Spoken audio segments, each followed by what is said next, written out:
I saw this yesterday. One of the researchers brought it to my attention, and I was like, I've got lots of questions. Let me play this public service announcement from the state of New York. Listen. So there's been a nuclear attack. Don't ask me how or why. Just know that the big one has hit, okay? So what do? There are 3 important steps that I want you to remember. Step 1, get inside fast. You, your friends, your family, get inside. And no, staying in the car is not an option. You need to get into a building and move away from the windows. Step 2, stay inside. Shut all doors and windows. Have a basement? Head there. If you don't have one, get as far into the middle of the building as possible. If you were outside after the blast, get clean immediately. Remove and bag all outer clothing to keep radioactive dust or ash away from your body. Step 3, stay tuned. Follow media for more information. Don't forget to sign up for Notify NYC for official alerts and updates. And don't go outside until officials say it's safe. All right? You've got this. So it's like COVID. No, I don't think I do have this. I don't. I don't think I have this. That's from New York City Emergency Management. Now, why on God's green earth are they coming out with this?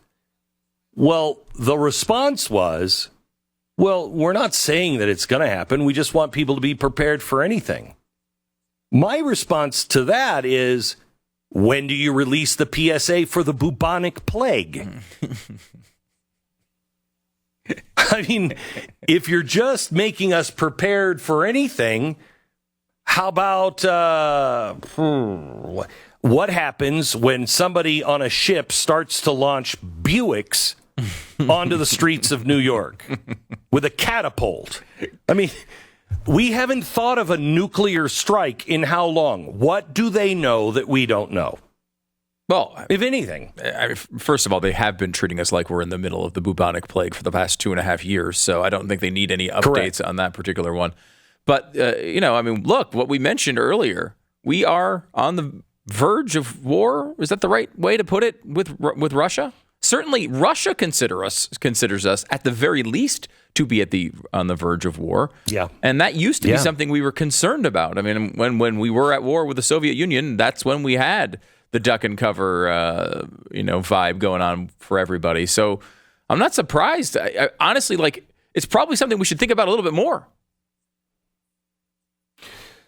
I would agree with you, and not just because of Russia, but because there's several people that would work together to make that happen. So I was thinking about this yesterday with Vladimir Putin. I mean, he grew up in the Cold War where it was mutually assured destruction, MAD. And that was the theory that kept us all alive. Nobody would launch a missile because they knew that there would be a retaliatory strike and nobody would survive. Okay.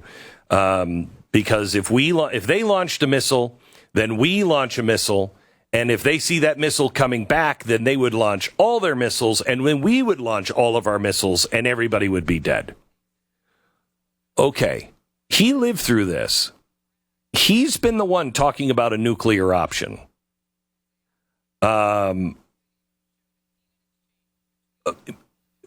Does he think that this administration, because I don't know, just wouldn't launch? If they launched a missile at New York and said, stay out of our backyard, would we just take it?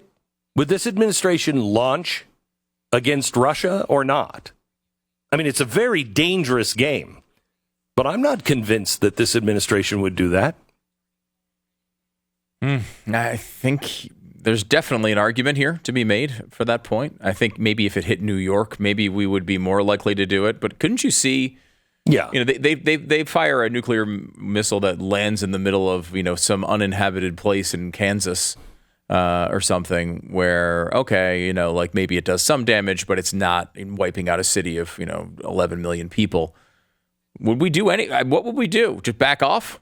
I don't think we'd do anything. Yeah, certainly the last few times we've been challenged, not to that level, but to some level, we've basically backed off. We've just folded. I mean, look what we did in Afghanistan. Just basically folded up shop and left. So I don't know. Do you see what we're now saying? Other countries are financing the rebels to go against the Taliban, and we came out with this moral indignation and said, we're not doing that, and we don't think any country should do that. That's just wrong. Leave the Taliban alone. What? Yeah, it's bizarre. And I think a lot of people look at the Russia stuff with Ukraine, and there's a lot to be critical of there. We've been critical of a lot of it. And I think a lot of people look at it and say, okay, in our audience, they're always hyping the Russia stuff. They're always saying how bad Russia is. And, they're lying all the time in the media about it. And a lot of times they are lying in the media about it.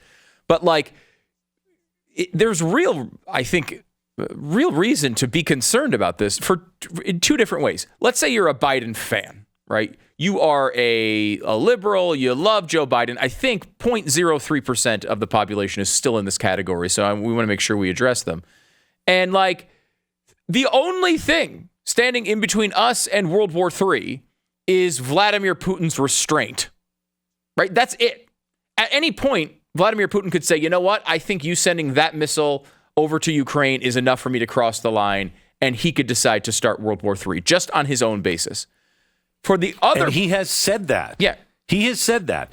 Any missile that came from the United States, if it lands in Russian territory, we will pay a heavy price. Mm-hmm. And if I remember right, it gave me at least the feeling we were talking about a strike on us. Certainly, it seems like a major escalation, and any major escalation would theoretically cause a response that could easily go out of control. And we're in the middle of World War III, maybe nuclear missiles flying over polar ice caps, right? That is, it's not a crazy idea. If you happen to be someone who is skeptical of Joe Biden and his presidency and his ability, his cognitive abilities, any of those things, you not only have the idea that Vladimir Putin, look, I mean, even if you don't think he's the devil that the media constantly portrays him as, which I think he's done much to deserve, but still, if you don't even believe that, he's still not exactly a stable character. You have that, but then you also have this guy who's falling off his bicycle every 10 minutes to walk the line between World War III and peace. This guy is the guy navigating the border between this breaking out to a much larger conflict that could very well result in, God only knows, nuclear missiles flying over ice caps. It's certainly in the stream of possibilities here if people like Joe Biden and Kamala Harris screw up a little bit. Do you think the lady who's out here, we have veepthoughts.com where she's tripping over her words every 10 seconds. Joe Biden is overseas making speeches about how we have to remove Vladimir Putin because he can no longer be in power, changing seemingly U.S. policy on the fly by mistake. If you are at all worried about the competence of the Biden administration, this has to be something you're concerned about because they could screw this up at any moment. And even if this was never the intent of Russia to get into a larger scale conflict with us, the people we have in control navigating these lines are not capable of doing it. So we are in trouble just because our leadership is who our leadership is. I want to make a prediction that before this guy is out of office, and I think we've already faced it, I'll bet you we've already faced something close, we will have a Cuban Missile Crisis style crisis.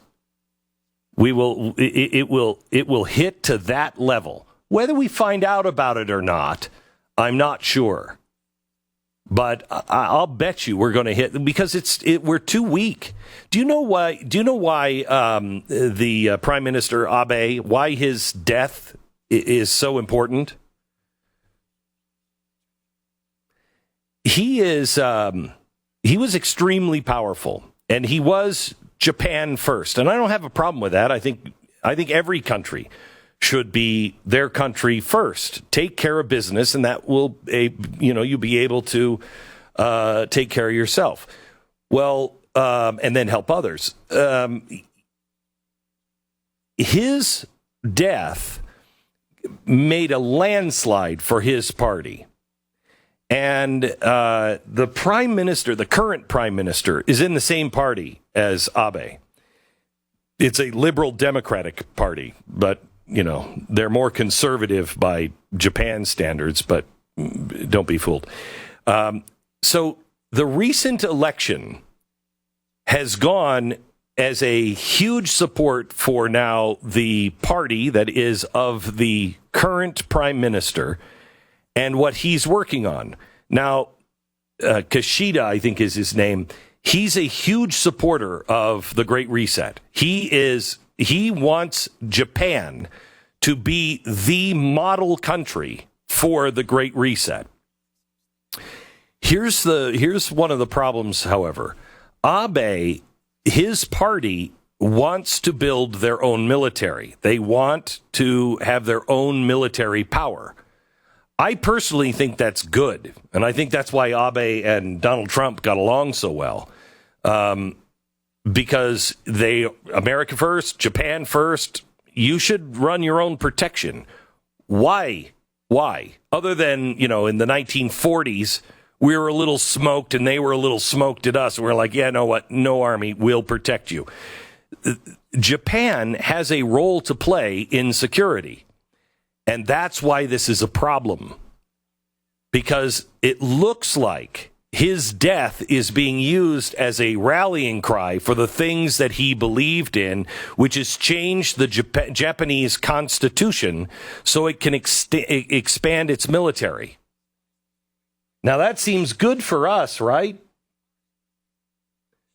Or does it?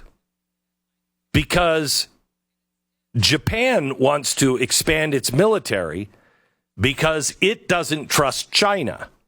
Now, China will look at Japan as a massive threat, not just America, but Japan. Does that make them more likely to stay contained as they build their military, or less likely? We have the stars aligning for a global war where you have Russia and China and Iran and all the bad guys on one side, and then you have the Great Reset aligned powers in Asia and here in the West. And I don't think anyone's trying to avoid it. I mean, I think there's lots of people trying to avoid it, but I don't think the world leaders necessarily see this as a bad thing, because it will hasten, I almost said hasten the return of the promised one, and it might do that, but it will hasten the changes that they feel have to be made. And people will go along with it because they'll just want war to end. If you enjoyed this video, hit like and subscribe to our channel so you'll be sure to see similar videos from BlazeTV, with the added bonus of signaling YouTube that your voice and opinion still matters. And if you're looking for more great conservative content, check out one of the 2 videos suggested here.